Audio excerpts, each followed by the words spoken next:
Murkowski, you're up next. Thank you, Mr. Chairman. I'm just smiling because I was given a statement from Senator Murkowski, who was before this committee, or on this committee, in July 15th, 1986.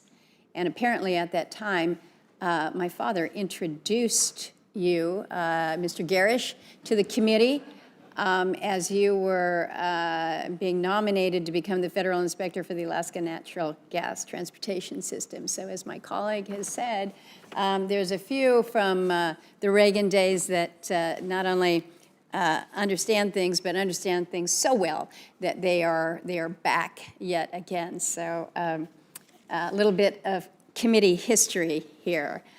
So just want to acknowledge that.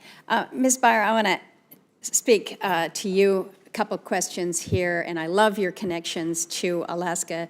It takes tough individuals to run the Mayor's Marathon, and just love the fact that you like to spend family time up there.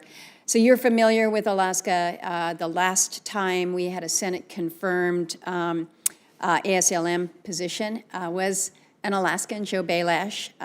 He obviously got a lot of these issues that are before Interior, before BLM, and you're going to be asked to pick up a lot in this space, as you well know. I know that you are familiar with the No More Wilderness Clause that was contained, that is contained in ANILCA. I just need your commitment to me and to the committee that you will ensure that BLM and other agencies under your purview abide by this No More Clause, and even going a little bit beyond that, whether or not you'd be willing to work with the delegation to evaluate what has happened in Alaska since passage of ANILCA as a result of BLM's oftentimes unilateral decisions to withdraw more and more land from public access. So just a willingness to work with the delegation on this. Absolutely, ma'am. Given my personal affinity for the state, it's one of the things that I am most looking forward to working on if I am confirmed. I look forward to spending time there and working with you on all of those issues. Good. We will invite you back often. And speaking of Alaska land conveyances, as you know, we're dealing with the lifting of outdated public land orders, long overdue land conveyances that are owed under our Alaska Statehood Act, as well as Native Claims Settlement Act. We have to resolve submerged lands issues. These are matters that require a great deal of detail, time, and resources. But we've been a state now for long enough, and I think some of these promises that were made at statehood need to be completed. We need your help to that, and I would just like your commitment to that.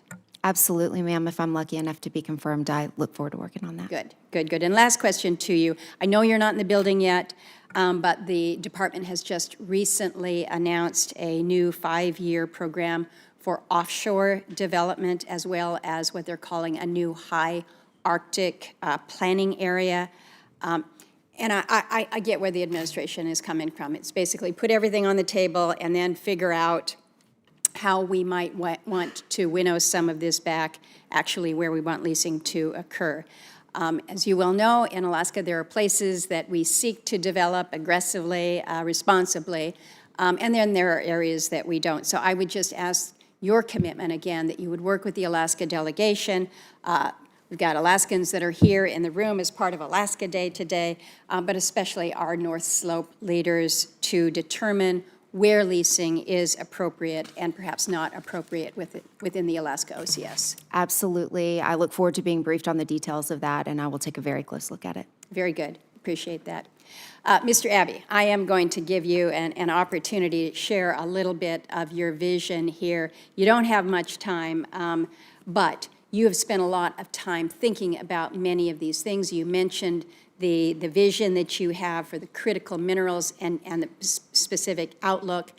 But is what we were able to accomplish when it came to lifting the oil export ban, and again, the strategy, the implementation, can we do this with critical minerals? Can we do this with LNG exports? Is this something that in your new role you think you can bring to the table, looking at the objective analytical data that EIA brings to bear? But can we work towards developing better strategic approaches to these very important issues? Thank you, Senator, for the question. In my view, objectivity is a discipline. It is something that you can practice, and in various capacities, I have been an objective steward of data. In other capacities, I've been I've had more of a policy role. If confirmed as administrator, I would no longer be in a policy-making role, but I do believe that the crude oil export debate illustrates the importance of EIA. There were a lot of think tanks and consulting firms that were writing reports about crude oil exports, but all of them were using EIA data. EIA data, to borrow Ranking Member Heinrich's term, once again, this common set of facts. And I think the EIA can absolutely play a critical role in helping anybody who is trying to develop any kind of energy policy to equip them with the information that they need. It's a good answer. Thank you. I appreciate it. Thank you, Mr. Chairman. I learned from the best. Thank you. Thank you, Senator Murkowski.